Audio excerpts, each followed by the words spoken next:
In 2008, millions of Americans lost their homes, their jobs, and their life savings in just 18 months.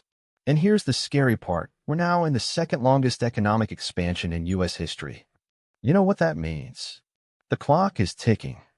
But while everyone else is living paycheck to paycheck, completely unprepared, I'm about to show you 4 money moves that the wealthy use to not just survive recessions, but actually come out ahead. Stay with me, because move number 4 is going to blow your mind. What's up, everyone? Grant here. And if you're new to the channel, this is where we talk about real money strategies that actually work, not the fluff you hear everywhere else. Now, I know talking about recessions isn't exactly fun, but here's the thing, recessions are like hurricanes. You can either ignore the weather forecast and hope for the best, or you can board up your windows and stock up on supplies. Which one sounds smarter to you? Before we dive in, smash that like button if you want to recession-proof your finances, and subscribe with notifications on, because I drop new money content every single week. Look, I'm not here to scare you, but let's be real for a second. The average recession happens every 7 to 10 years. The last major one, 2008, do the math, we're overdue. And when it hits, it's not going to care if you're ready or not. But here's what most people don't realize. Recessions create more millionaires than any other time in history. Why? Because while everyone else is panicking, the prepared few are positioning themselves to win. So let's talk about how you can be one of them. All right, move number 1, and this one's huge. I call it the 40% rule. Everyone talks about the 50/30/20 budget, right? 50% needs, 30% wants, 20% savings. But that's for good times. During a recession, you need to flip the script. Here's what the wealthy do differently. They keep their absolute necessities, and I'm talking rent, basic food, utilities, minimum debt payments at just 40% of their income, not 50%. Why? Because when your income drops by 20, 30, even 50% during a recession, you still have breathing room. Let me give you a real example. Say you make $5,000 a month right now. Most people spend $2,500 on necessities. But if you can trim that to $2,000, just $500 less, and your income drops to $3,000 during a recession, you're still okay. The person spending $2,500, they're in serious trouble. The key is to start this now, while times are good.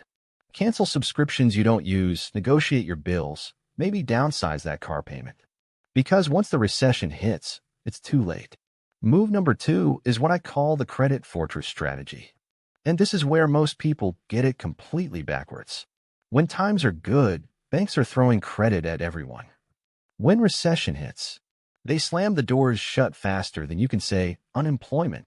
So here's what smart money does. They build their credit fortress before they need it. This means 3 things. First, get your credit score above 740, not just good, but excellent. Pay everything on time, keep your credit usage under 10%, not 30%. Second, open credit lines while you can still qualify. A home equity line of credit, maybe 1 or 2 additional credit cards with 0 balances. But here's the crucial part, and listen carefully, you don't use this credit. It's insurance, not spending money. I see people get approved for a $10,000 credit line and immediately go buy a car. That's not building a fortress, that's building a house of cards. The wealthy, they might have $50,000 in available credit and use maybe $500 of it. When the recession hits and everyone else can't get approved for a gas station credit card, they have options. Move number 3 is all about liquidity. And no, I don't just mean cash in your savings account making 0.1% interest. Here's what most financial advisors won't tell you. Having all your money locked up in retirement accounts and long-term investments during a recession is like having all your water stored in a tank you can't access during a drought. The wealthy keep what I call a liquidity buffer. This is money they can access within 30 days without penalties.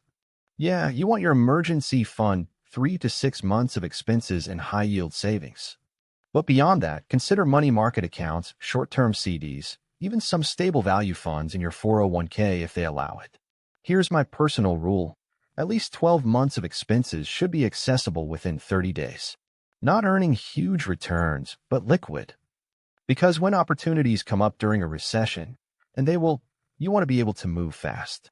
I've seen people miss out on buying rental properties at 50% off because all their money was tied up in stocks that were down 40%. Don't be that person. And now for move number 4, the one that's going to separate you from 99% of investors.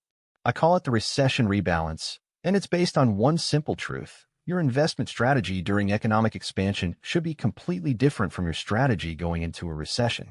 Most people have what's called lifestyle creep in their portfolios. They started conservative, but as their accounts grew, they got greedy. They're now 90% stocks because stocks have been going up for years. That's like driving 100 mph because the road's been straight, right before you hit a curve. Here's what you do.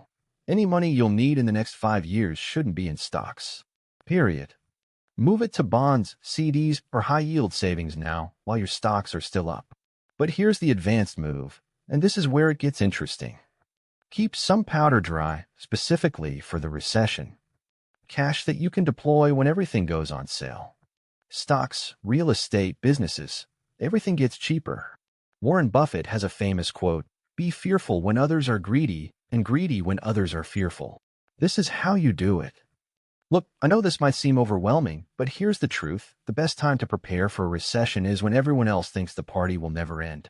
And right now, the music's still playing, but smart money is already heading for the exit. Start with just one of these moves this week.